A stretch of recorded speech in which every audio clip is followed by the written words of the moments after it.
परमेश्वर के महान और अद्भुत अनुग्रह से प्रभु ने ये समय हमको दिया है, आप लोगों के बीच में आने का अवसर मुझको दिया है ताकि मैं आप लोगों के बीच में आकर के परमेश्वर के वचन को आप लोगों के जीवन के अंदर बो सकूं और कुछ बहुत ही महत्वपूर्ण बात परमेश्वर के वचन से आप लोगों को बता सकूं ताकि इन अंत के दिनों में एक नए तरीके से हम अपने आत्मिक जीवनों को तैयार कर सकें, प्रभु के आगमन के लिए हम लोग तैयार हो सके। और प्रभु का ही ये अनुग्रह है कि हम जूम मीटिंग के द्वारा भी परमेश्वर को खोज रहे हैं, परमेश्वर के वचन को जान रहे हैं। और कभी ऐसा हमने सोचा नहीं था कि जूम मीटिंग के द्वारा भी हम परमेश्वर का वचन सीखेंगे, सुनेंगे। अभी बीते समय मैंने जूम के ऊपर एक वर्चुअल कन्वेंशन ली थी जो हम कभी सोच भी नहीं सकते थे। तो परमेश्वर के वचन की कोई रोक नहीं है, परमेश्वर के वचन को कोई भी महामारी भी नहीं रोक पाई है, कोई भी नहीं रोक सकता है।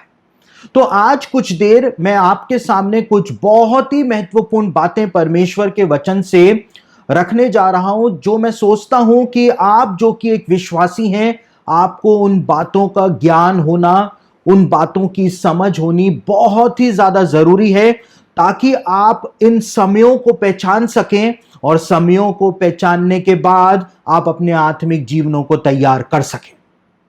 हम किसी प्रकार के भ्रम के अंदर ना फंस जाएं, क्योंकि हम माने या ना माने यीशु मसीह का दूसरा आगमन बहुत निकट आता चला जा रहा है, बहुत जल्दी होने वाला है।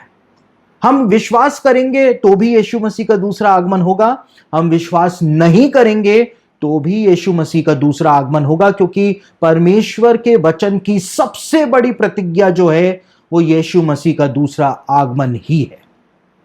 तो पहले हम कुछ वचनों को पढ़ लेते हैं। हम सिर्फ 3 वचनों को ही पढ़ेंगे और उन वचनों को पढ़ करके हम अपने आज के संदेश की बुनियाद को डालने का प्रयास करेंगे।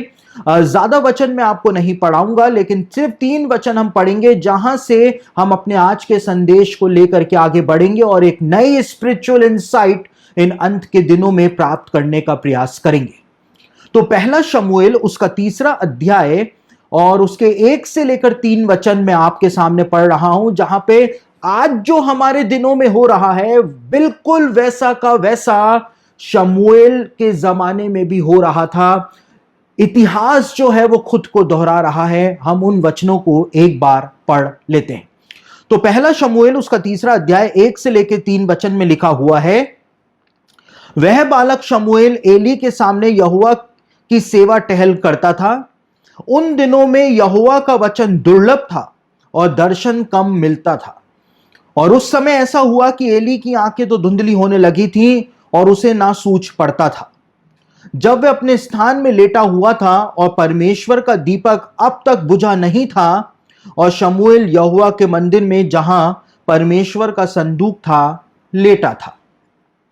आज परमेश्वर के वचन से, इन्हीं वचनों को आधार बना करके हम अंत के दिनों में क्या हो रहा है, हमारे जमाने में आखिर क्या हो रहा है, उसको जानने का, उसको समझने का प्रयास करने जा रहे हैं।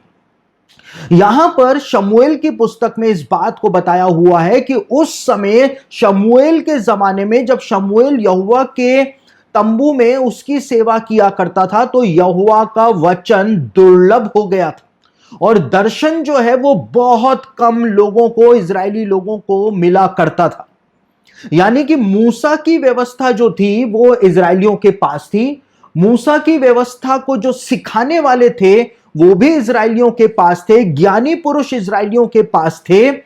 लेकिन इतना सब कुछ हो जाने के बावजूद यहोवा का वचन जो था वो इजरायलियों के लिए दुर्लभ हो गया था, क्योंकि यहोवा के वचन का सही प्रकाशन जो था वो इजरायलियों को नहीं मिल पा रहा था। कोई भविष्यवक्ता भी नहीं था, कोई दर्शी भी नहीं मिल रहा था, कोई नबी नहीं आ रहा था जो यहोवा का दर्शन लेकर के इजरायलियों को बता सके। तो परमेश्वर का वचन जो था मूसा की व्यवस्था के रूप में वो तो इजरायलियों के पास था, और वो वचन जिसके लिए परमेश्वर ने कहा था कि ये वचन मैंने हजारों पीढ़ियों के लिए ठहराया है, वो वचन इजरायलियों के पास था। उस वचन की कमेंट्रीज इजरायलियों के पास थी। ज्ञानी पुरुष थे, इतने ज्ञानी थे कि आज के हमारे सेमिनरी के जो बड़े बड़े प्रोफेसर हैं वो भी उनके सामने इतना ज्ञान नहीं रखते। इतने ज्ञानी पुरुष, यहूदी ज्ञानी पुरुष जिनको जूइश सेजेस कहा जाता है, वो यहूदियों को वचन सिखाया करते थे। और दर्शन भी कभी कभार किसी ना किसी को मिल ही जाया करता था, लेकिन उसके बावजूद लिखा हुआ है कि यहोवा का वचन दुर्लभ हो गया था। वचन तो सिखाया जा रहा था, लेकिन उस प्रकार से नहीं सिखाया जा रहा था जिस प्रकार से परमेश्वर चाहता था कि उसका वचन जो है वो सिखाया जाए। और इसी वजह से हम न्यायियों की पुस्तक में पढ़ते हैं कि किस प्रकार से इजरायली परमेश्वर से दूर दूर और दूर होते चले जा रहे थे। और जब तक राजा शाऊल नहीं बना था, हम देखते हैं कि इजरायली जो थे वो परमेश्वर से दूर जाते चले जा रहे थे, जबकि उनके पास परमेश्वर का वचन था। और देखिए, मैं आपको एक बात बताऊं, जो यहूदी टेक्स्ट है, जो यहूदियों का इतिहास है, वो इस बात को बताता है कि जब सीने पर्वत पर परमेश्वर ने अपनी व्यवस्था यानी कि 10 आज्ञाएं, पूरी व्यवस्था तो परमेश्वर ने सिर्फ मूसा को प्रदान करी थी, 613 आज्ञाएं परमेश्वर ने मूसा को दी थी, लेकिन 10 आज्ञाएं जो थी वो सारे इजरायलियों को परमेश्वर ने प्रदान करी थी। यानी 603 आज्ञाएं तो सिर्फ परमेश्वर ने मूसा को दी थी, लेकिन 10 आज्ञाएं जो थी वो परमेश्वर ने सारे इजरायलियों के सामने प्रदान करी थी। और वो 10 आज्ञाएं जब परमेश्वर ने दी थी, तो यहूदी इतिहास बताता है कि सीने पर्वत से जब परमेश्वर ने कहा कि तू मुझे छोड़कर किसी और की उपासना ना करना, तो सीने पर्वत से आग की लपटें जो है वो निकली थी और 35 लाख इजरायली रेगिस्तान के अंदर खड़े हुए थे। और वो आग की लपट जो सीने पर्वत से निकली थी वो 35 लाख टुकड़ों के अंदर बट गई थी। और सारे इजरायलियों के सामने, 35 लाख इजरायलियों के सामने आकर के वो आग की लपट खड़ी होकर के पूछ रही थी कि क्या तुम इस आज्ञा को मानोगे या नहीं मानोगे। और उस आग की लपट से डर करके इजरायलियों ने, हर एक इजरायली ने कहा था कि हम इस आज्ञा को मानेंगे। और जैसे ही सब आमीन चिल्लाते थे, वैसे ही वो 35 लाख टुकड़े आग के वापस से सीने पर्वत की तरफ जाते थे और एक ही लपट बन जाते थे। और उसके बाद पटिया के ऊपर वो उस आज्ञा को गोद देते थे। और इसीलिए मूसा कहता है, इब्रानियों की पत्री में लिखा हुआ है कि वो दर्शन इतना डरावना था कि मूसा ने कहा मैं डरता और कांपता हूं। और इसीलिए इजरायली जो थे वो मूसा के पास गए और कहे कि 10 वचनों से ज्यादा हम नहीं सुन सकते हैं, तू ही जाकर के परमेश्वर से बात कर। इतना ज्यादा वो डर गए थे। यानी वो व्यवस्था जिसको परमेश्वर ने इस प्रकार से इजरायलियों को प्रदान किया था, वो उनके पास थी, लेकिन उसके बावजूद लिखा हुआ है कि यहोवा का वचन दुर्लभ हो गया था। दर्शन कम मिल रहा था, प्रकाशन कम मिल रहा था, सिखाया बहुत जा रहा था, तंबू के अंदर सिखाया जा रहा था, हर घर घर के अंदर वचन की बातें की जा रही थी, लेकिन फिर भी वचन दुर्लभ हो गया था। और बिल्कुल वैसा का वैसा सिनेरियो जो है वो आज हमारे समय में भी बन चुका है। परमेश्वर का वचन हमारे पास है, सिखाने वाले हमारे पास हैं, इतना ज्यादा वचन को सिखाया जा रहा है, वचन का प्रचार किया जा रहा है, यूट्यूब के ऊपर वचन को सिखाया जा रहा है, फेसबुक के ऊपर वचन को सिखाया जा रहा है, व्हाट्सएप के माध्यम से वचन को सिखाया जा रहा है, चर्चेज में वचन को सिखाया जा रहा है। हर कोई व्यक्ति जिसको थोड़ा बहुत प्रकाशन मिल रहा है, वो फेसबुक के ऊपर आकर के खड़ा हो जाता है, वचन को बांटना शुरू कर देता है।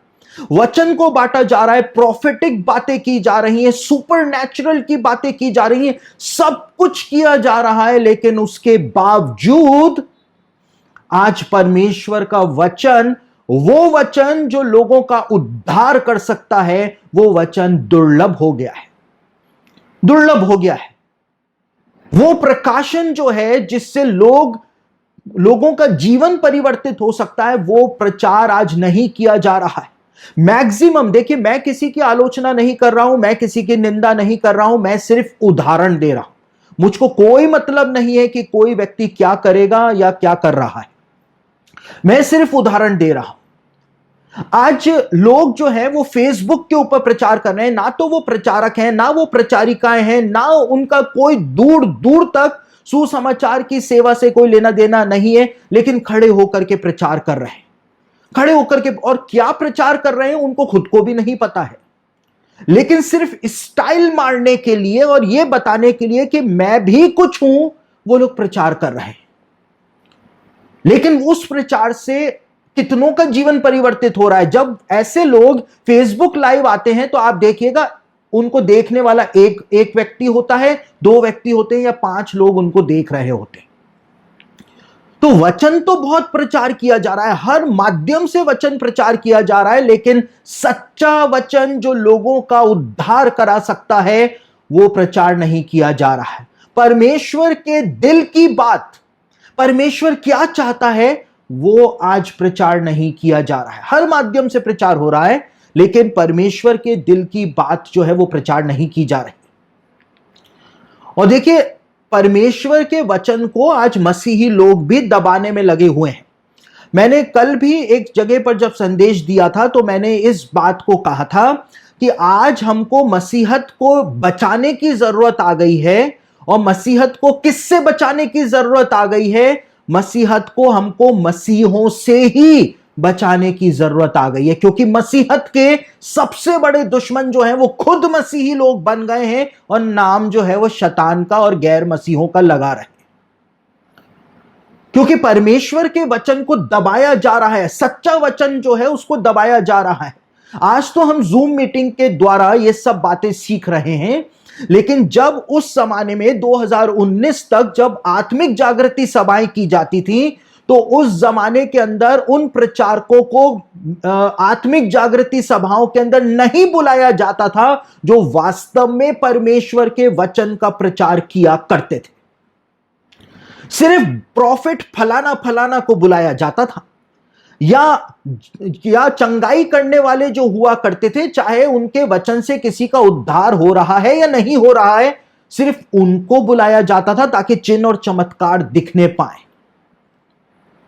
वो ऑर्गेनाइजर जो हैं, जिन्होंने ऐसी सभाएं कराई जिनमें सच्चे प्रभु के सेवकों को उन्होंने नहीं बुलाया, वो बहुत बड़े दंड के भागीदार ठहरेंगे, क्योंकि उन्होंने लोगों को परमेश्वर का सत्य वचन सुनने से वंचित करा दिया। और कितने लोग, कितने मसीही लोग जो हैं वो मर गए इस कोरोना वायरस में बिना किसी सत्य वचन को सुने हुए, क्योंकि वो तो चिन्ह और चमत्कार के अंदर ही लगे रह गए, वो तो आशीष और चंगाई के अंदर ही लगे रह गए। सिखाने वाले बहुत हैं, ज्ञान हर जगह बांटा जा रहा है, लेकिन शमूएल के जमाने में परमेश्वर का सत्य वचन दुर्लभ हो गया था। कोई भी ऐसा नहीं था जो आकर के रिब्यूक करता, डांट लगाता, कहता पश्चाताप करो, कोई भी ऐसा नहीं था। वैसा ही आज हो गया है। सिर्फ मेरा स्वार्थ जो है वो पूरा होना चाहिए, मेरा स्वार्थ पूरा हो जाना चाहिए, बस यही तो प्रचार किया जा रहा है। या तो लोग मुझको जानने लग जाएं, ताकि अगर ये कोरोना वायरस खत्म हो जाए तो इसके बाद जब सभाएं शुरू हो तो कम से कम मुझको भी उन सभाओं के अंदर बुलाया जाए। इंटेंशन क्या है? यहोवा का वचन दुर्लभ हो रहा है, परमेश्वर के सत्य वचन को मसीहों के द्वारा दबाया जा रहा है कि नहीं नहीं, ये वचन जो है ये सत्य वचन नहीं है। देखिए, जब भी मसीही लोगों को आप पाप के बारे में बताएंगे तो वो उस वचन को सुनना नहीं चाहते। उनको नरक की सच्चाई के बारे में बताएंगे तो वो उसको सुनना नहीं चाहते हैं। उनको अंत के दिनों के बारे में बताएंगे तो वो उसको सुनना नहीं चाहते हैं। उनको यीशु के दूसरे आगमन के बारे में बताएंगे तो वो सुनना नहीं चाहते हैं। क्यों नहीं सुनना चाहते हैं? क्योंकि उनके जीवन तैयार नहीं है, और तैयार नहीं है इसलिए वो उस वचन को दबाने का प्रयास करते हैं कि अभी इन सब बातों का समय नहीं है, अभी तो सिर्फ सुसमाचार सुनाने का समय है। बीते समय हमारा जो एक प्रोग्राम हम YouTube पे चलाते हैं, द वॉचर्स शो जो है हमारा, उसमें कनाडा की एक लेडी पास्टर जो थी वो हमारे शो के ऊपर आई थी।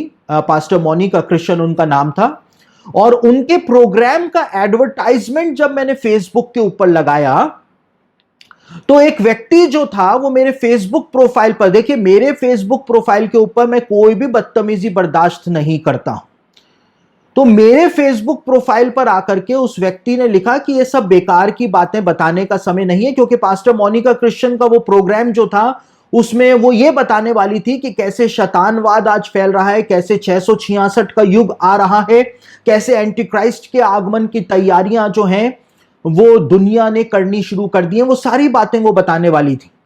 और वो एडवर्टाइजमेंट जो फेसबुक के ऊपर मैंने लगाया तो एक ज्ञानी उठ करके आया और उसने कहा कि ये सब बेकार की बातें, लोगों को समझाने का, बताने का समय नहीं, अभी तो सुसमाचार सुनाने का समय है, सुसमाचार सुनाने का। और वो व्यक्ति की इतिहास को जब मैंने पहचाना, लोगों ने मुझको फोन किया क्योंकि मैंने उसको ब्लॉक कर दिया था। लोगों ने मुझको बताया कि एक शहर के अंदर जो एक बड़ा मेन लाइन चर्च था, उस मेन लाइन चर्च के टुकड़े करके वो खुद अपनी कलीसिया बना करके बैठ गया। और उस कलीसिया के अंदर भी इतने झमेले हो रखे हैं कि पुलिस को बार बार उस कलीसिया के अंदर आना पड़ता है। तो ऐसे लोग जिनका जीवन पूरी तरह से बर्बाद है, जो परमेश्वर की कलीसिया के टुकड़े टुकड़े करने वाले लोग हैं, वो आकर के ज्ञान बांट रहे हैं कि अभी तो सुसमाचार प्रचार करने का समय है। खुद ने तो कभी सुसमाचार सुना ही नहीं। अगर खुद ने सुसमाचार सुना होता तो कभी भी परमेश्वर की कलीसिया को तोड़ने का वो प्रयास करता ही नहीं, करता ही नहीं। लेकिन ऐसे लोग जो हैं वो दूसरे मसीही लोगों को भी भरमाते हैं कि अभी तो सुसमाचार प्रचार करने का समय। तो सुसमाचार प्रचार मसीहों को करने का समय नहीं है। मसीही लोग तो 70-70 सालों से, 80-80 सालों से कलीसियाओं में सुसमाचार ही सुन रहे हैं, उनको इससे आगे बढ़ाया ही नहीं गया। मसीही लोग आज एक 70 साल का जो बुजुर्ग व्यक्ति है उसको भी कलीसिया में क्या सुनाया जा रहा है? क्या सुनाया जा रहा है कि यीशु मसीह मर गया, यीशु मसीह गाड़ा गया, यीशु मसीह वापस से जी उठा, यही तो सुनाया जा रहा है। तो क्या 70 साल का एक विश्वासी मसीही, क्या उसको यह बात नहीं पता है कि यीशु मसीह मर गया, गाड़ा गया और जी उठा? लेकिन वही सुनाया जा रहा है। तैयारी कब मसीही करेंगे? कितने मसीही लोग रुखसत हो गए, तैयारी कब मसीही लोग करेंगे?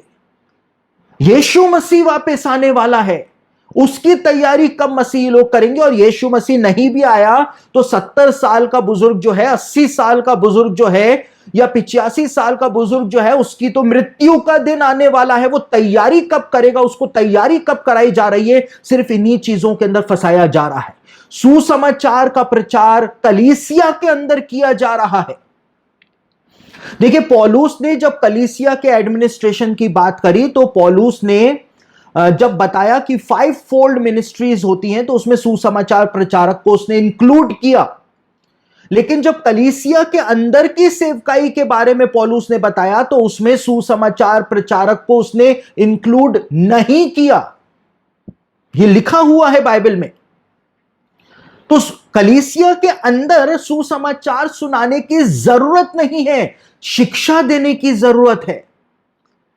सुसमाचार जो है वो उन लोगों के लिए है जिन्होंने अभी तक उद्धार पाया नहीं है। लेकिन आज मसीही लोगों को ही सुसमाचार सुनाया जा रहा है। एक बेवकूफी भरा काम कलीसियाओं के अंदर हो रहा है कि मसीही लोगों को, जिन्होंने कितने कितने साल पहले सुसमाचार को ग्रहण कर लिया, उनको ही सुसमाचार सुनाया जा रहा है।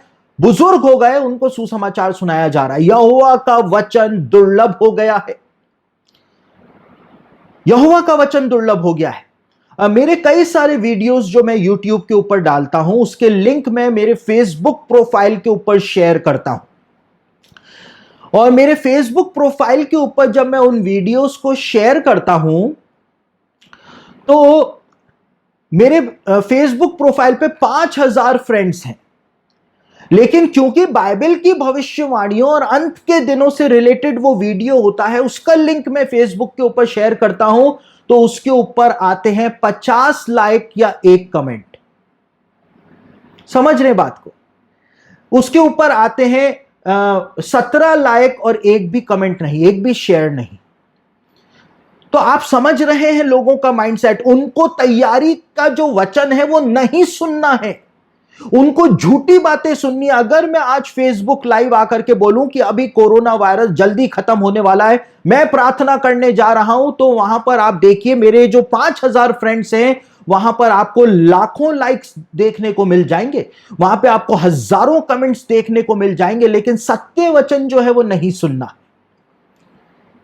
इसलिए यहोवा का वचन जो है वो दुर्लभ हो गया है। और इसीलिए 2 तिमुथियुस उसका 4 अध्याय 3 से लेकर 4 वचन को जब आप पढ़ेंगे तो दूसरा तिमुथियुस उसका 4 अध्याय 3 से लेकर 4 वचन के अंदर लिखा हुआ है कि अंत के दिनों के अंदर लोग अपने कानों की खुजली के कारण अपने लिए अपनी मनपसंद प्रचारक जो हैं वो बटोर लेंगे, मनपसंद प्रचारक बटोर लेंगे। और बिल्कुल वैसा का वैसा आज हो रहा है।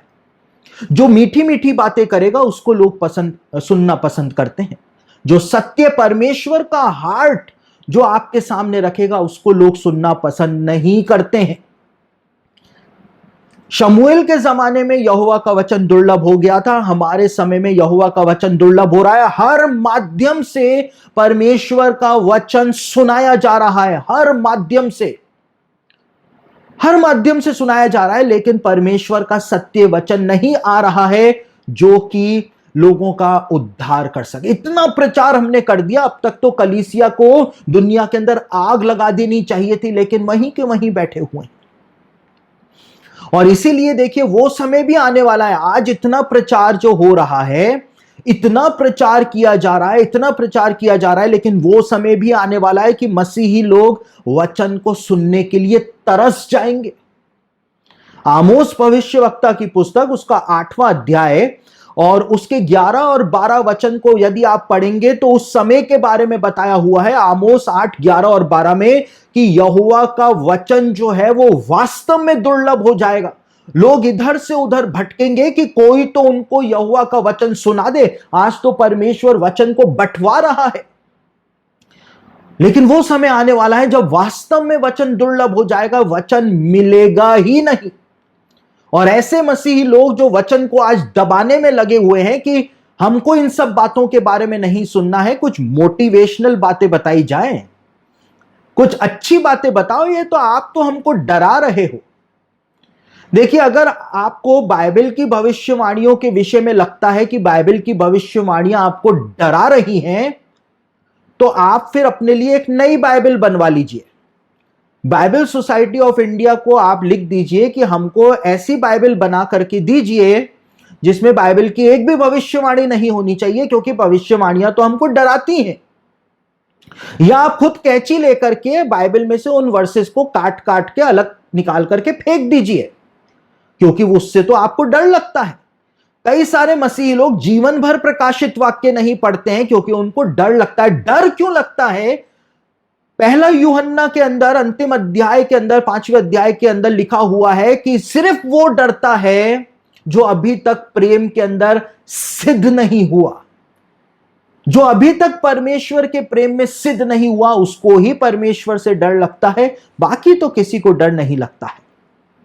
तो अगर आपको बाइबल की भविष्यवाणियों से डर लगता है तो एक रबड़ लेकर के बाइबल की भविष्यवाणियों को मिटाना शुरू कर दें और कहें कि मुझको तो ये वचन पढ़ने ही नहीं। एक अलग से बाइबल का नया संस्करण आप अपने लिए बना सकते हैं।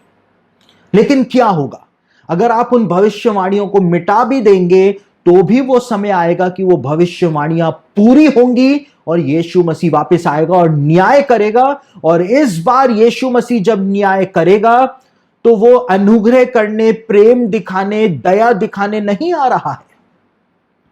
यीशु मसीह सेकंड कमिंग पर जब आ रहा है तो यीशु मसीह के चेहरे को देख करके, जैसे ही यूहन्ना ने यीशु के चेहरे को देखा, सेकंड कमिंग वाले यीशु के चेहरे को जब यूहन्ना ने देखा तो वो बेहोश होकर के मुंह के बल गिर पड़ा। वो यूहन्ना जो यीशु मसीह के सीने पर अपना सिर रख करके लेटा करता था, उसने सेकंड कमिंग में आने वाले यीशु मसीह के चेहरे को जब देखा तो वो बेहोश हो गया। यीशु मसीह इस बार खून खराबा करने आ रहा है, अनुग्रह करने नहीं आ रहा है। बहुत सारे मसीहों का हार्ट फेल हो जाएगा उस दिन जब वो यीशु मसीह को न्याय करते हुए देखेंगे। आज आप परमेश्वर के वचन को दबा सकते हैं, लेकिन उस दिन कोई नहीं दबा पाएगा।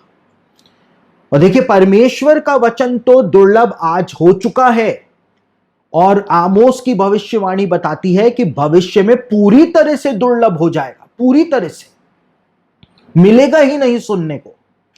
और कैसे नहीं सुनेगा? आज ये सोशल मीडिया प्लेटफॉर्म्स जिसके द्वारा प्रचार किया जा रहा है, ये सोशल मीडिया प्लेटफॉर्म्स भी परमेश्वर के वचन को दबाने में लगे हुए हैं। अमेरिका की कितनी बड़ी बड़ी मिनिस्ट्रीज जो हैं, उनके चैनल्स को यूट्यूब ने डिलीट कर दिया है, सस्पेंड भी नहीं किया है, ब्लॉक भी नहीं किया है, डिलीट कर दिया है। और यदि आप उनके चैनल्स के ऊपर जाएंगे तो वहां पर आपको इस तरह का स्क्रीन जो है वो वहां पर देखने को मिलेगा। This video has been remove for violating YouTube's community guidelines. इस तरह का स्क्रीन आपको उनके वीडियोस के ऊपर देखने को मिल जाएगा। और क्यों देखने को मिल जाएगा? क्योंकि ये मिनिस्ट्रीज जो हैं वो यीशु मसीह के दूसरे आगमन का प्रचार कर रही हैं। ये मिनिस्ट्रीज जो हैं वो बाइबल की भविष्यवाणियों से लोगों को अवगत करा रही है। नफीलीम प्रोजेक्ट जो है, नफीलीमों के बारे में शायद आप लोग जानते नहीं होंगे, लेकिन उत्पत्ति 6 अध्याय में लिखा हुआ है कि उस समय पृथ्वी पर दानव रहते थे, नफीलीम रहते थे। और आज भी कैसे वो दानव पृथ्वी पर काम कर रहे हैं, शैतान के एजेंडे को पूरा कर रहे हैं, उसके बारे में ये मिनिस्ट्रीज बताती थी। इनके चैनल को यूट्यूब ने डिलीट कर दिया। यूट्यूब जो है वो आवाज दबाने में लगा हुआ है। आप सेकंड कमिंग के ऊपर वीडियो बनाए, इंग्लिश में उसका सबटाइटल डालें, आपका वीडियो जो है वो रिस्ट्रिक्ट हो जाएगा। 100 से भी ज्यादा हमारे वीडियोस जो हैं वो रिस्ट्रिक्ट कर दिए यूट्यूब ने, क्योंकि वो सेकंड कमिंग पर है, यीशु के दूसरे आगमन पर है, बाइबल की भविष्यवाणियों पर है। हमारे पास मैसेज आ गया कि आपका वीडियो जो है हमने रिस्ट्रिक्ट कर दिया है। कितने बड़ी बड़ी मिनिस्ट्रीज जो हैं उनके वीडियोस रिस्ट्रिक्ट किए जा रहे हैं, साथ ही साथ उनके चैनल यूट्यूब से डिलीट किए जा रहे हैं। आवाज को दबाने का प्रयास किया जा रहा है ताकि लोगों को यह संदेश ना मिल पाए कि यीशु मसीह आने वाला है। अमेरिका के अंदर एक बहुत बड़ी एंड टाइम मिनिस्ट्री है जिसका नाम ही एंड टाइम मिनिस्ट्रीज है, जिसको इरविन बैक्स्टर नाम के एक प्रभु के सेवक चलाया करते थे। अभी बीते समय उनकी मृत्यु हो गई कोरोना वायरस से। और इरविन बैक्स्टर की जो मिनिस्ट्री है उसके कितने सारे वीडियोस को लगभग 2 या 3 हजार जो उनके वीडियोस थे यूट्यूब के ऊपर, उनको रिस्ट्रिक्ट करके उनको डिलीट कर दिया यूट्यूब ने। और इस वजह से इरविन बैक्स्टर मिनिस्ट्रीज जो है उसको अपना अलग से सर्वर स्पेस खरीदने पड़ी उन वीडियोस को वापस से अपलोड करने में। आवाज को दबाया जा रहा है। और अभी हाल ही के अंदर एक खबर आई कि फेसबुक ने भी एक बड़ा तमाशा किया है। आप इस स्क्रीन पर उसको देख सकते हैं। अमेरिका के अंदर एक कोई व्यक्ति था, उसने किंग जेम्स वर्जन बाइबल की जो वर्सेस थी उनको फेसबुक के ऊपर लिखा, और फेसबुक जो था उसने कम्युनिटी स्टैंडर्ड के अगेंस्ट उन वर्सेस को माना। यानी बाइबल की जो वर्सेस हैं उनको कम्युनिटी स्टैंडर्ड्स के अगेंस्ट माना गया, और उस व्यक्ति का अकाउंट जो था वो पूरी तरह से उन्होंने डिलीट कर दिया, पूरी तरह से उसको हटा दिया। वचन को दबाया जा रहा है। यही सोशल मीडिया के प्लेटफॉर्म जिनके द्वारा आज वचन को फैलाया जा रहा है, ये वचन को दबाने के अंदर लगे हुए हैं। और वो समय भी आएगा जब परमेश्वर के वचन को पूरी तरह से ये लोग दबाने का प्रयास करेंगे। आप यदि बाइबल से रिलेटेड कोई भी बात लिखेंगे तो उसको ये लोग कम्युनिटी स्टैंडर्ड्स के विरुद्ध मानते हैं, और यदि हिंसा की बातें लिखेंगे, सांप्रदायिक दंगों की बातें लिखेंगे, भड़काने की बातें लिखेंगे, तो वो कम्युनिटी स्टैंडर्ड्स के अंदर वायलेशन नहीं माना जाएगा।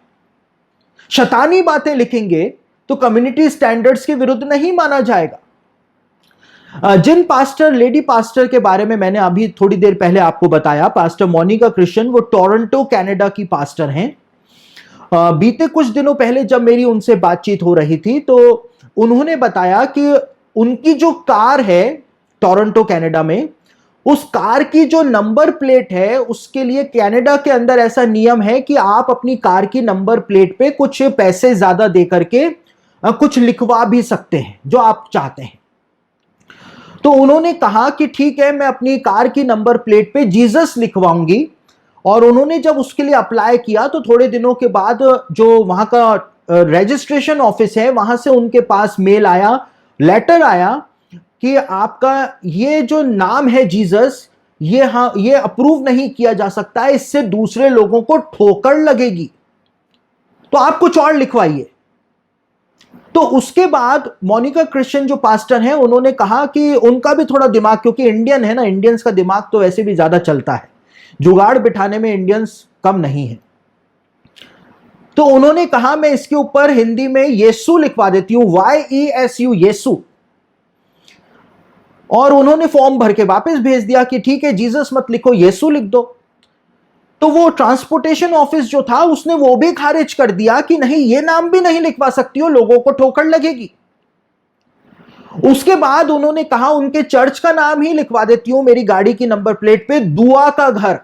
और उन्होंने जब दुआ का घर लिख करके भेजा फॉर्म के अंदर, वो भी रिजेक्ट कर दिया। उन्होंने कहा कम्युनिटी गाइडलाइंस के ये खिलाफ है, आप ये भी नहीं लिखवा सकती हैं कि हाउस ऑफ प्रेयर भी नहीं लिखवा सकती। और वो कहती हैं कि मैं अपनी आंखों से देखती हूं ट्रैफिक में कि कई कई के नंबर प्लेट्स के ऊपर सैटिन लिखा रहता है, डेविल लिखा रहता है, डीमन लिखा रहता है, डीमंस के नाम लिखे रहते हैं, उनको वो अप्रूव कर रहे हैं, लेकिन जीसस नेम को, यीशु नेम को वो अप्रूव नहीं कर रहे। वचन को दबाया जा रहा है। यीशु मसीह की शिक्षा को दुनिया में से साफ कर देने का एजेंडा जो है वो बहुत ज्यादा तेजी से चल रहा है। देखिए, इंटरनेट के जो राइट्स थे, वो इंटरनेट के राइट्स अमेरिका के हाथ में थे, और जब तक इंटरनेट के राइट्स अमेरिका के हाथ में थे तब तक इंटरनेट पर किसी की भी आवाज को दबाया नहीं जा सकता था, क्योंकि अमेरिका में यह कानून है कि आप अपनी freedom of speech and expression जो है, आप जो भी लिखना चाहें, जो भी बोलना चाहें, वो कर सकते हैं। इसीलिए अमेरिका के अंदर जो पत्रकार हैं वो राष्ट्रपति से भी बदतमीजी कर देते हैं, क्योंकि उनको अपने अधिकारों के बारे में पता है। लेकिन अमेरिका ने वो इंटरनेट के राइट्स जो थे वो एक कंपनी के हाथ में बेच दिए। और जब से ओबामा सरकार ने वो राइट्स जो थे वो एक कंपनी के हाथ में बेच दिए, तब से ये सोशल मीडिया प्लेटफॉर्म्स जो हैं, इन्होंने अपनी मनमानी करनी शुरू कर दी और ये बाइबल को पूरी तरह से वर्जित करते चले जा रहे हैं सोशल मीडिया के प्लेटफॉर्म के ऊपर। तो ये समय जो हमको मिला हुआ है, ये बीच की एक विंडो जो हमको मिली हुई है कि हम सोशल मीडिया प्लेटफॉर्म्स को यूज कर सकते हैं, इसका हमको सदुपयोग करना है। यहां पर कोई स्टाइल दिखाने के लिए आने की जरूरत नहीं है कि फेसबुक लाइव आ गया, थोड़ा मैं दिखा दूं मैं कितनी सुंदर हूं, या फेसबुक लाइव आकर के दिखा दिया कि मैं कितना आत्मिक हूं, मुझसे भी परमेश्वर जो है वो बात करता है, मैं भी कलीसिया के अंदर कुछ समझा जाता हूं। यह सब का समय नहीं है। एक बहुत छोटी विंडो हमको मिली है, सोशल मीडिया के द्वारा हम जितना प्रचार कर सकते हैं, अन्य किसी भी माध्यम से हम उतना प्रचार नहीं कर सकते हैं, क्योंकि सोशल मीडिया की पकड़ वहां तक हो चुकी है जहां पर कभी सुसमाचार प्रचारक मिशनरीज पहुंच भी नहीं पाए। तो यह समय हमको मिला है कि हम इसका सदुपयोग करें। देखिए, दूरदर्शन के ऊपर बाइबल सीरियल शुरू हुआ था, वो एक बहुत ही अद्भुत समय था। एक ऐसी विंडो मिली थी कि हम पूरे भारत को सुसमाचार सुना सकते थे। सिर्फ एक ही चैनल उस समय आया करता था, दूरदर्शन। लेकिन क्या किया, इतना घटिया प्रोग्राम बनाया कि लोगों ने उस प्रोग्राम को देखा ही नहीं, दूरदर्शन ने भी उसको बंद कर दिया। तो हम कभी भी समय का सदुपयोग करना जानते नहीं है। जब समय हाथ से निकल जाता है तो हम पछताने के अलावा कुछ भी नहीं करते। तो समय का सदुपयोग करेंगे। सोशल मीडिया जो आज हमको मिला हुआ है, जल्दी जल्दी इसका सदुपयोग कर ले, क्योंकि वो समय आ रहा है कि आप सोशल मीडिया पर परमेश्वर का वचन तो प्रचार नहीं कर पाएंगे, पूरी तरह से रिस्ट्रिक्ट हो जाएगा, क्योंकि शैतान पृथ्वी के ऊपर आने वाला है। देखिए, प्रकाशित वाक्य के 12वें अध्याय को जब आप पढ़ेंगे तो प्रकाशित वाक्य के 12वें अध्याय में एक स्त्री के बारे में बताया हुआ है जो सूर्य ओढ़े हुई है, चांद उसके पांव तले है, उसके सिर पर 12 तारों का मुकुट है, और उसका सामना करने के लिए लाल अजगर यानी शैतान खड़ा हुआ है। और वो गर्भवती थी, चिल्लाती थी, प्रसव की पीड़ा उसे लगी हुई थी, वो बच्चा जनने की पीड़ा में थी। अब कई सारे लोग जो हैं वो कहते हैं, खास तौर से जो अमेरिकन स्कॉलर्स हैं, वो इस बात को कहते हैं कि ये स्त्री जो है वो इजराइल है, इजराइल को संबोधित करती है। लेकिन जो अर्ली चर्च फादर्स हुआ करते थे, अर्ली चर्च फादर्स का मतलब है कि चेलों के चेले, यीशु मसीह के चेलों के जो चेले थे उनको अर्ली चर्च फादर्स कहा जाता है। और अर्ली चर्च फादर्स का यह मत था कि यह स्त्री जो प्रकाशित वाक्य में बताई गई है यह इज़राइल नहीं है, लेकिन यह कलीसिया है, अंत के दिनों की कलीसिया, जो कि रैप्चर के समय विश्वासियों को उत्पन्न करने को होगी। वो यहां पर बताया हुआ है, ये प्रेरितों के जो चेले थे उनकी किताबों में ये बातें लिखी हुई, उनको अर्ली चर्च फादर्स कहा जाता है। तो अर्ली चर्च फादर्स कहते हैं कि प्रकाशित वाक्य 12 अध्याय की जो स्त्री है वो कलीसिया है, क्योंकि कलीसिया को यीशु की दुल्हन कहा गया है। 12 तारों का मुकुट, वो 12 प्रेरित हैं, और वो सारी बातें वहां पे लिखी हैं। लेकिन मेन बात क्या लिखी हुई है कि वो बच्चा जनने की पीड़ा में थी। यानी कि जिस प्रकार से एक स्त्री बच्चा जनने की पीड़ा में जब आ जाती है तो वो बौखला जाती है, परेशान हो जाती है उन पीड़ाओं के कारण, और शैतान उसका सामना करने को खड़ा हुआ था कि जैसे ही वो बच्चे को जने उसके बच्चे को वो निगल जाए। लेकिन उसने एक बेटा जना जो राजदंड लिया हुआ था, और उसको एकाएक ही उठा करके परमेश्वर के सिंहासन के सामने पहुंचा दिया गया। यानी कि कलीसिया जब रैप्चर के विश्वासियों को उत्पन्न करने को होगी तो कलीसिया के ऊपर भयानक सताव आना शुरू हो जाएगा। वो आज हो चुका है, हर तरफ से कलीसिया के ऊपर सताव आ रहा है। कलीसिया जो है वो पीड़ा में है। यानी कि कलीसिया पहले फलों को उत्पन्न करने जा रही है, और वो पहले फलों को जैसे ही उत्पन्न किया जाएगा, वहां पे लिखा हुआ है प्रकाशित वाक्य 12 अध्याय उसके 6 वचन को आप पढ़ेंगे तो वहां पे लिखा हुआ है कि जब उस स्त्री ने बच्चे को जन्म दिया तो उसके बाद वो स्त्री जो थी वो जंगल को भाग गई, जहां वो 1260 दिनों तक पाली जाए।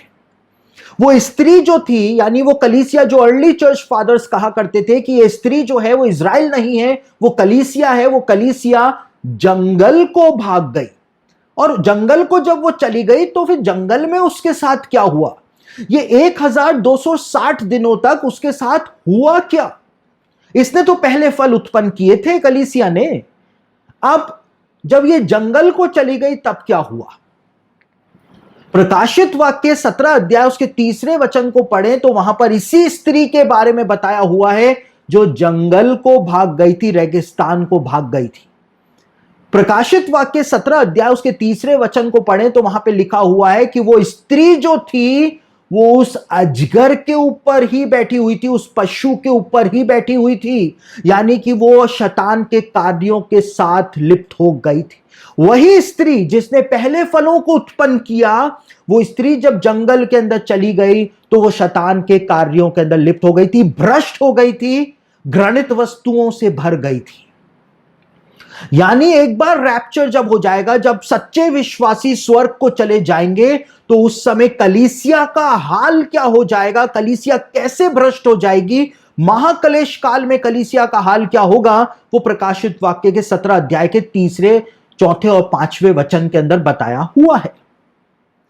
यानी कि परमेश्वर का वचन जो शमूएल के जमाने में दुर्लभ हो गया था, आमोस ने कहा वो समय आने वाला है कि परमेश्वर का वचन मिलेगा ही नहीं। उस समय के बारे में प्रकाशित वाक्य में यूहन्ना ने लिखा हुआ है कि फ्यूचर के अंदर कलीसिया जो है वो शैतान के कार्यों के साथ समझौता कर लेगी। जब सच्चे विश्वासी प्रभु के पास चले जाएंगे तो शैतान के साथ कलीसिया समझौता कर लेगी, और यह आज होना शुरू हो चुका है। यह शुरू हो चुका है क्योंकि एक नया धर्म जो है वो बनाया गया है जिसको वन वर्ल्ड रिलीजन के नाम से जाना जाता है, और यूनाइटेड नेशन ऑर्गेनाइजेशन जो है दुनिया के सारे देशों ने उस धर्म को अप्रूव भी कर दिया है। और ये वन वर्ल्ड रिलीजन जो है इसका मुख्यालय आपको यूनाइटेड नेशंस जनरल असेंबली जो न्यूयॉर्क में है उसके हेडक्वार्टर में मिल जाएगा, और वहां पर उन्होंने एक पत्थर को रखा है जिस पत्थर को ग्रेनाइट का पत्थर है, जिस पत्थर को स्टोन ऑफ डेस्टिनी कहा जाता है। यूनाइटेड नेशन यानी संयुक्त राष्ट्र संघ का जो दफ्तर मुख्यालय न्यूयॉर्क में है उसमें एक प्रेयर रूम बनाया गया है, मेडिटेशन रूम, प्रेयर रूम नहीं मेडिटेशन रूम बनाया गया है। और उस मेडिटेशन रूम के बीच में बीचों बीच एक रेक्टेंगुलर ग्रेनाइट स्लैब रखी गई है और उस ग्रेनाइट स्लैब को स्टोन ऑफ डेस्टिनी कहा जाता है। और उसको स्टोन ऑफ डेस्टिनी क्यों कहा गया है, क्यों यूएनओ ने उसका नाम स्टोन ऑफ डेस्टिनी रखा है? इसलिए रखा है क्योंकि यूरोप की जो दंत कथाएं हैं उसमें माना जाता है कि लूसीफर के मुकुट के अंदर एक पत्थर लगा रहता था जो पृथ्वी पर आकर के गिरा था, और उस पत्थर को, लूसीफर के मुकुट के पत्थर को स्टोन ऑफ डेस्टिनी कहा जाता है यूरोप की दंत कथाओं में। और मेडिटेशन रूम के अंदर उन्होंने स्टोन ऑफ डेस्टिनी रखा है, यानी लूसीफर के मुकुट का पत्थर उन्होंने रखा है। वन वर्ल्ड रिलीजन की तैयारियां की जा रही हैं। अबू धाबी के अंदर एक जगह है, वहां पर चर्च बनाया गया है, मस्जिद बनाई गई है और यहूदी आराधनालय बनाया गया है।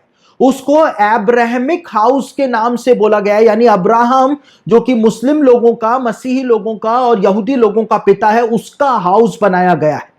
और ये कहां पर बनाया गया है? दुनिया को एकजुट करने का ये धर्म जो तैयार किया जा रहा है, उसके लिए यह हाउस जो बनाया गया है आबू धाबी में, यूएई के अंदर, वो बुर्ज खलीफा से 134 किलोमीटर दूर बनाया गया, यानी 1 घंटे 19 मिनट की दूरी पर यह अब्राहमिक हाउस जो है वो बनाया गया है।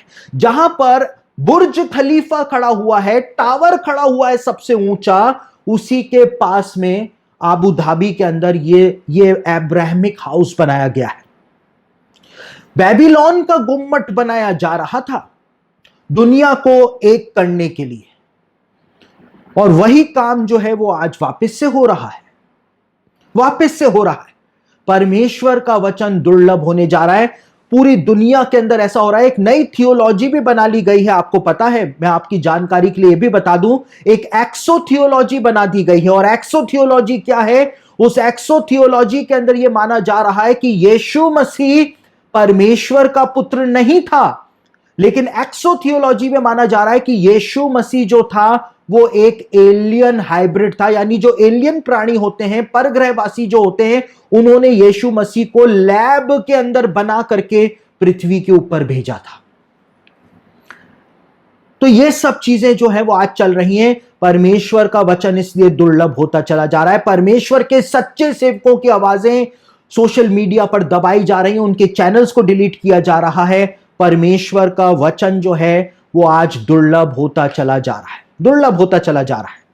और देखिए यहां पर शमूएल की पुस्तक में क्या लिखा हुआ है। शमूएल उसका 3रा अध्याय उसके 2 वचन में लिखा हुआ है, और उस समय ऐसा हुआ कि एली की आंखें तो धुंधली होने लगी थी और उसे ना सूझ पड़ता था जब वह अपने स्थान में लेटा हुआ था। जब परमेश्वर का वचन दुर्लभ होना शुरू हो जाता है तो स्पिरिचुअल इंसाइट जो है वो कमजोर पड़नी शुरू हो जाती है। एली की आंखें कमजोर पड़नी शुरू हो गई थी। परमेश्वर का वचन दुर्लभ होना शुरू हो जाता है तो स्पिरिचुअल इंसाइट कमजोर पड़नी शुरू हो जाती है, और बिल्कुल वैसा का वैसा आज हमारे समय में हो रहा है। स्पिरिचुअल इंसाइट जो है, मसीही लोग जो कि यीशु मसीह के दूसरे आगमन के लिए हमेशा तैयार रहा करते थे, मसीहों की मिसाल आज भी दी जाती है कि मसीहों के समान तो कोई होता ही नहीं है। गैर मसीहों के अंदर आज भी मसीहों की ऐसी गवाही है कि मसीही लोग सबसे अलग होते हैं, लेकिन आज के मसीही लोग तो संसार में लिप्त हो गए हैं। लेकिन जो पहले वाली पीढ़ी थी उसके लिए यह गवाही दी जाती थी, और वही गवाही आज भी चल रही है कि मसीही लोग अलग होते हैं, क्योंकि मसीही लोग ऐसे नहीं थे जैसे आज हो गए हैं। स्पिरिचुअल इंसाइट कम पड़ गई है, धुंधली पड़ गई है, उनको दिखाई नहीं दे रहा है कि वचन पूरा हो रहा है। वचन पूरा हो रहा है, उनको दिखाई नहीं दे रहा है। कैसे दिखाई नहीं दे रहा है? बाइबल के अंदर इतनी भविष्यवाणियां दी हुई हैं। परमेश्वर ने कहा था, मैं यहूदियों को वापस उनके देश में लेकर जाऊंगा। लेकिन आज स्पिरिचुअल इंसाइट कम हो गई है, लोगों को दिख ही नहीं रहा है कि इज़राइल वापस बन चुका है। देखिए मैं एक बात आपको बताता हूं, मरने से पहले मूसा ने कुछ भविष्यवाणियां की थी, और मूसा ने जो भविष्यवाणियां मरने से पहले की थी उसमें इजराइल के जो 12 गोत्र थे उनको उसने आशीर्वाद दिया था, जो व्यवस्था विवरण 33 अध्याय के अंदर पाया जाता है। और जब वो इजराइल के हर गोत्र को आशीर्वाद दे रहा था तो उसने आशेर का गोत्र जो था इजराइल में, उसको भी मूसा ने आशीर्वाद दिया था। और कहां पर दिया था? व्यवस्था विवरण उसका 33 अध्याय 24 और 25 वचन में मूसा ने आशेर के गोत्र को आशीर्वाद दिया था। और वहां पे मूसा कहता है कि आशेर पुत्रों के विषय में तो आशीष पाएगा ही पाएगा, लेकिन आशेर अपने पैर तेल के अंदर डुबोएगा। और मूसा कहता है कि आशेर जो है वो लोहे और पीतल के जूते पहन करके अपने पैर तेल के अंदर डुबोएगा। यानी आशेर के विषय में मूसा ने भविष्यवाणी करी थी कि आशेर जो है वो अपने पैर तेल में डुबोएगा, और आशेर जो है वो लोहे और पीतल के जूते पहन करके अपने पैर तेल में डुबोएगा। यह भविष्यवाणी मूसा ने 3500 साल पहले दी थी। और स्पिरिचुअल इंसाइट आज मसीही लोगों की कमजोर पड़ गई है, इसलिए इस भविष्यवाणी को मसीही लोग ना तो देख पा रहे हैं और ना समझ पा रहे हैं। क्योंकि यदि आज आप इजराइल जाएं तो इजराइल के अंदर जिस क्षेत्र के अंदर आशेर का गोत्र बाइबल के जमाने के अंदर रहा करता था, उसी क्षेत्र में उसी जमीन के अंदर आज इतने तेल के भंडार इजराइल के अंदर मिले हैं, गैस के भंडार मिले हैं, जैसा कि मूसा ने कहा था कि आशेर अपने पैर तेल के अंदर डुबोएगा। वो लोहे और पीतल के जूते पहन करके अपने पैर तेल के अंदर डुबोएगा। और आज लोहे और पीतल के पाइपों से ड्रिलिंग करके उस तेल को आशेर के गोत्र की जमीन में से बाहर निकाला जा रहा है। इतने तेल के भंडार इजराइल में मिले हैं, आशेर के गोत्र की जमीन पर ही मिले हैं। स्पिरिचुअल इंसाइट कमजोर पड़ गई है, इसलिए बातें हम नहीं समझ पा रहे हैं। उत्पत्ति उसका 49 का 1 पढ़ें, जेनेसिस 49:1 पढ़ें, तो वहां पर याकूब मरने से पहले अपने बेटों को अपने पास बुलाता है और याकूब कहता है कि मेरे पास इकट्ठे हो जाओ, मैं तुमको बताऊंगा कि अंत के दिनों में तुम पर क्या क्या बीतने जा रहा है। अंत के दिनों की बात याकूब उस जमाने में कर रहा था। और जेनेसिस 49 का 10 आप पढ़ें तो वहां पर बताया हुआ है, याकूब भविष्यवाणी करता है अंत के दिनों के लिए कि जब तक शिलो ना आए तब तक यहूदा के हाथ से राजदंड ना छूटेगा। जब तक शिलो ना आए। और शिलो क्या है? शिलो का कुंड नहीं, लेकिन यहूदी ग्रंथों के अंदर, यहूदी परंपरा में शिलो जो है वो मसीह का एक नाम माना जाता है। जब तक शिलो नहीं आएगा यहूदा के हाथ से राजदंड नहीं छूटेगा। यहूदा जो था वो इजराइल पर राज्य किया करता था, और यहूदा का राजदंड जो था उसका मतलब है, राजदंड का मतलब होता है मृत्यु दंड देने का अधिकार। और इसीलिए यहूदी लोग ऐसा माना करते थे कि जब तक यहूदियों के हाथ में मृत्यु दंड देने का अधिकार है तब तक मसीह आ नहीं सकता है। लेकिन जब वो राजदंड ले लिया जाएगा, यानी यहूदियों के हाथ से मृत्यु दंड देने का अधिकार ले लिया जाएगा, तब ही मसीह आएगा। और आपको जान करके हैरानी होगी कि जब यीशु मसीह का जन्म हुआ और यीशु मसीह जब अपनी सेवा कर रहा था, उस समय जो रोमन गवर्नमेंट थी उसने यहूदी महासभा के हाथ से किसी को भी मृत्यु दंड देने का अधिकार जो था वो छीन लिया था। और हमको कैसे पता कि छीन लिया था? क्योंकि यहूदी महासभा जो है वो यीशु मसीह को मृत्यु दंड नहीं दे पा रही थी। पिलातूस के सामने खड़े होकर के वो भीख मांग रहे थे कि इसको क्रूस पर चढ़ा, इसको मृत्यु दंड दे। उनके पास मृत्यु दंड देने का अधिकार जो था वो छिन चुका था। उनके ग्रंथों में लिखा हुआ था, याकूब ने भविष्यवाणी करी थी, जब तक शिलो नहीं आएगा वो राजदंड यहूदियों के हाथ में रहेगा, लेकिन जैसे ही शिलो आ जाएगा राजदंड यहूदियों के हाथ से छिन जाएगा। और क्योंकि यहूदी लोग यीशु मसीह को तो मसीह मान नहीं रहे थे, तो यहूदी ग्रंथ बताते हैं कि यहूदियों ने जैसे ही रोमन सरकार ने उनसे वो मृत्यु दंड देने का अधिकार छीन लिया था, तो यहूदियों के जो बड़े बड़े ज्ञानी पुरुष थे वो टाट ओढ़ करके अपने सिर के ऊपर जो धूल होती है वो उड़ा रहे थे और बोल रहे थे कि राजदंड यहूदा के हाथ से चला गया, लेकिन शिलो नहीं आया। यीशु मसीह वहीं पर ही था, लेकिन वो शिलो को पहचान नहीं पा रहे थे। लेकिन याकूब ने क्या कहा था? याकूब ने जेनेसिस 49 के 1 में कहा था, ये सब बातें मैं अंत के दिनों के लिए तुमको बता रहा हूं। अंत के दिनों में क्या होगा? और यीशु मसीह के स्वर्ग जाने के बाद रोमन सेना ने पूरे इज़राइल का नाश कर दिया था और यहूदियों को 1900 सालों के लिए पूरी दुनिया में बिखेर दिया था। और पूरी दुनिया के अंदर जब यहूदियों को उन्होंने बिखेर दिया था, तो शिलो जिस जगह के ऊपर हुआ करता था, जहां पे शमूएल रहा करता था, सेवा करता था, वो शिलो का भी नामो निशान मिट चुका था। लेकिन याकूब ने भविष्यवाणी करी थी कि अंत के दिनों में शिलो वापस आएगा, और वो भविष्यवाणी आज हमारे समय में पूरी हो गई है कि यहूदी पुरातत्व शास्त्री जो है, उन्होंने इज़राइल के अंदर शिलो को वापस से ढूंढ लिया है। वो जगह जहां पर मूसा का तंबू लगाया जाता था, शिलो नाम की जगह पर, उसको वापस से ढूंढ लिया गया। और जैसे ही शिलो की वापस से खोज आर्कियोलॉजिस्ट ने करी, जैसे ही शिलो वापस से मिला, यहूदी लोगों ने यीशु मसीह को अपने मसीह के रूप में ग्रहण करना शुरू कर दिया। और आज लाखों की संख्या में यहूदी लोग यीशु मसीह को यहूदी मसीह के रूप में ग्रहण करते चले जा रहे हैं।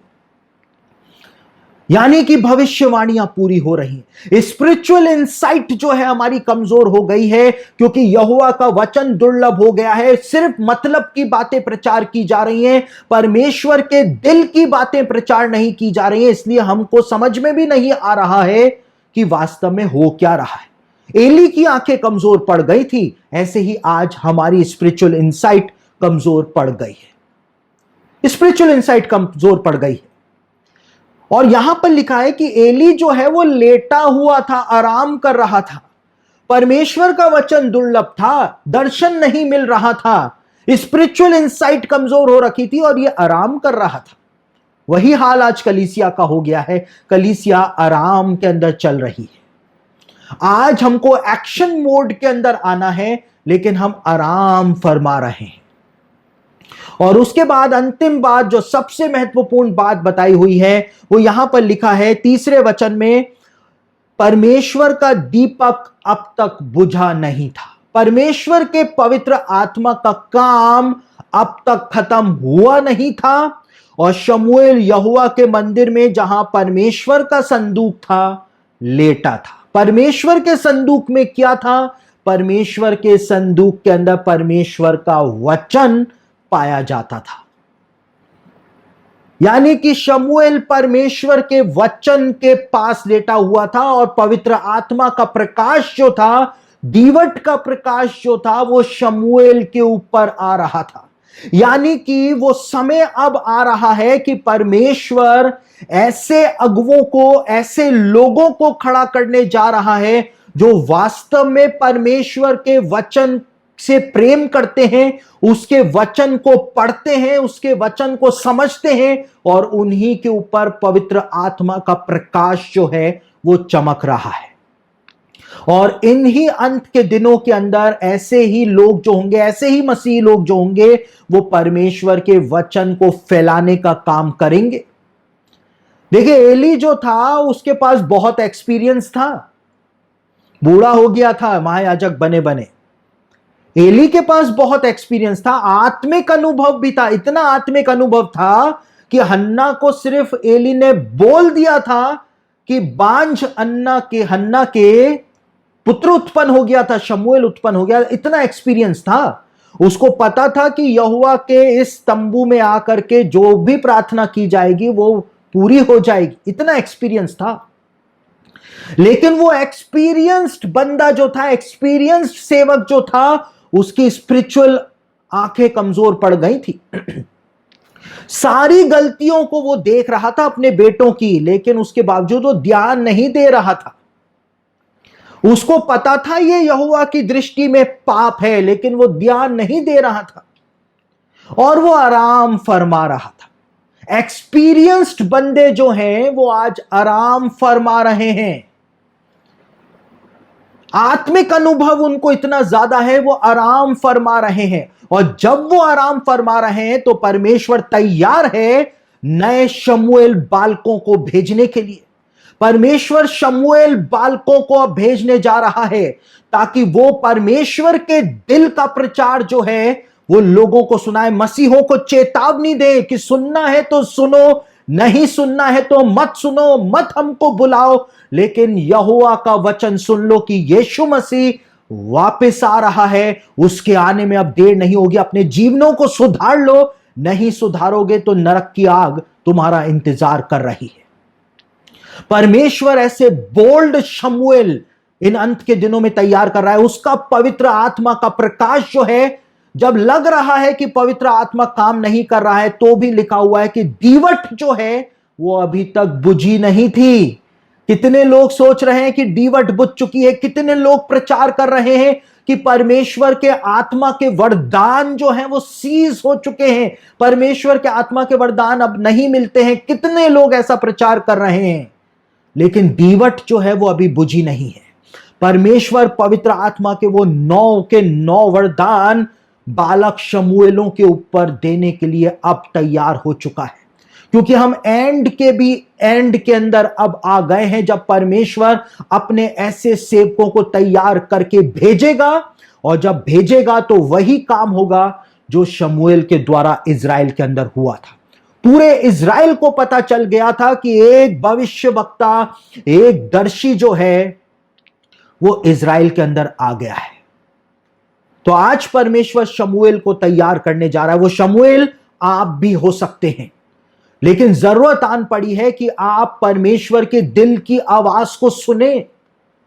परमेश्वर की दिल की आवाज सुनने का समय अब आ गया है, अब हमारे सामने आ गया है। तो हम सब अपनी आंखों को बंद करेंगे। मैं आप सब लोगों के लिए प्रार्थना करने जा रहा हूं ताकि आप सबके जीवन के अंदर पवित्र आत्मा ऐसी ही इंसाइट प्रदान करे कि आपकी आत्मिक आंखें धुंधली ना पड़ने पाए, आपके आत्मिक कान जो हैं वो धुंधले ना पड़ने पाए, लेकिन आप परमेश्वर की आवाज को सुन सके और उसकी दीवट का प्रकाश आपके जीवन के ऊपर आ सके। हम सब अपनी आंखें बंद करेंगे, हम सब प्रार्थना करेंगे।